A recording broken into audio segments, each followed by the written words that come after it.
Hi, I'm your Chief Operating Officer, Hank Krakowski.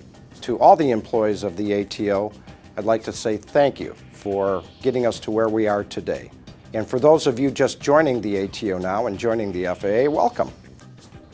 Now, we can't be successful unless we're a team. And team requires a commitment by everybody, from management to you new hire employees, all the way to those of you who have been here for 20, 25 years. We have an incredibly safe system. We're running the safest system that we have in our history. We're running the FAA well as a business, financially strong, technically competent, and we're moving forward with Next Gen. We couldn't be here today were it not for you.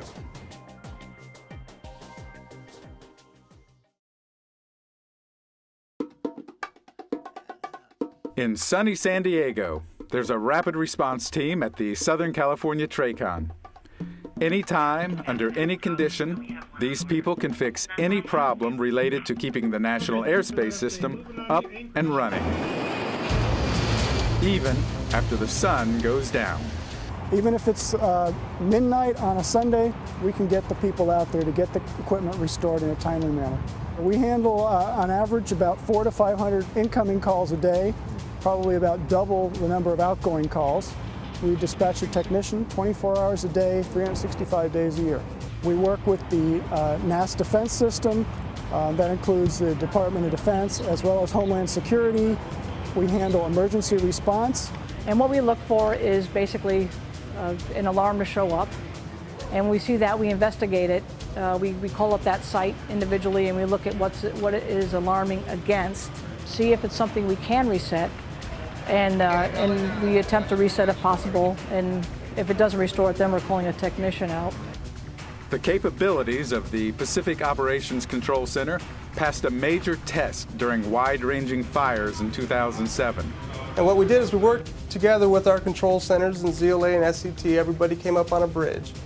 And we tracked the sites that we knew were having problems. On the fire situation, the WSA... We tracked that against known spotted fire locations with the Forest Service. And we were able to build situational reports and provide executive briefings.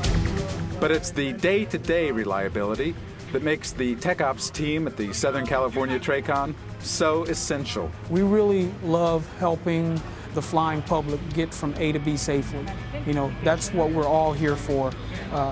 It's kind of like some of those military commercials. You know, it's not just a job, it's an adventure. I feel my guys are very knowledgeable and very strong in what they do, and I enjoy working with them.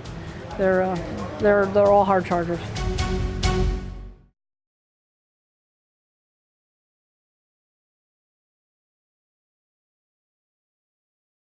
Yeah, one of the things, you know, as I look back on why we have come from where we were in June of '05 to today, I saw this from a former Vice President James Shear of Safety in the FAA. It says, hire good people and get out of their way, and that's one of the things that I try to do.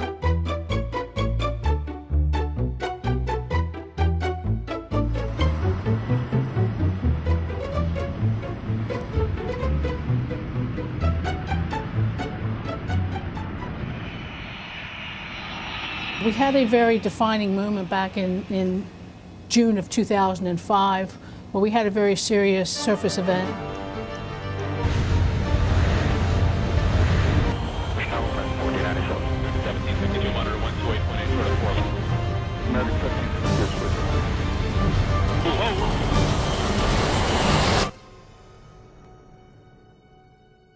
That was close.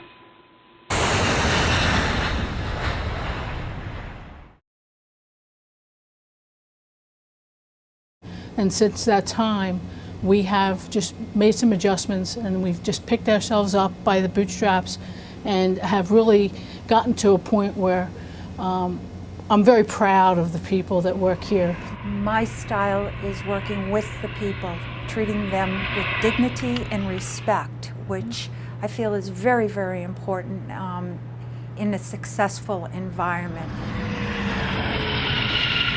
For real, the people that we work with really work hard and pay attention to what they're doing. Attention to detail is high. I think there's a high level of pride in what we do. I think there's a high standard in what we do, and everyone does a great job that we work with. They really do. Bottom line is everybody came together as a team, and we all worked together for the same goal, and that was to get ourselves back into an error-free operation performance, and the folks have done a phenomenal job. It is so wonderful to see us pull out of that gray cloud that we had 3 years ago and accomplish everything we've accomplished. And it's been through teamwork. Seriously, if I could say one thing, it's you know, trust the people that are working for you, believe in what they do, trust how they do it, listen to them. And that is not the staff specialist, and that is not the training specialist. That's the controllers that work the operation day in and day out. Just look out for each other, keep each other safe. You know, you gotta check your egos at the door. There's no heroes in the tower. Just everybody comes in, does their job, just try to be safe and rely on each other, because they'll help you out. It's a lot of people doing a lot of good, just trying to do a good job, you know, in some trying conditions.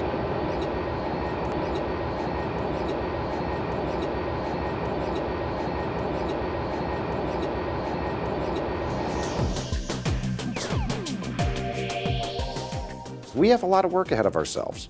We have to transform into next gen, we have to run the current system, and we're all doing this at a time where there's a lot of uncertainty in the world and around aviation right now. But we can be successful with your dedication and our expectations of that.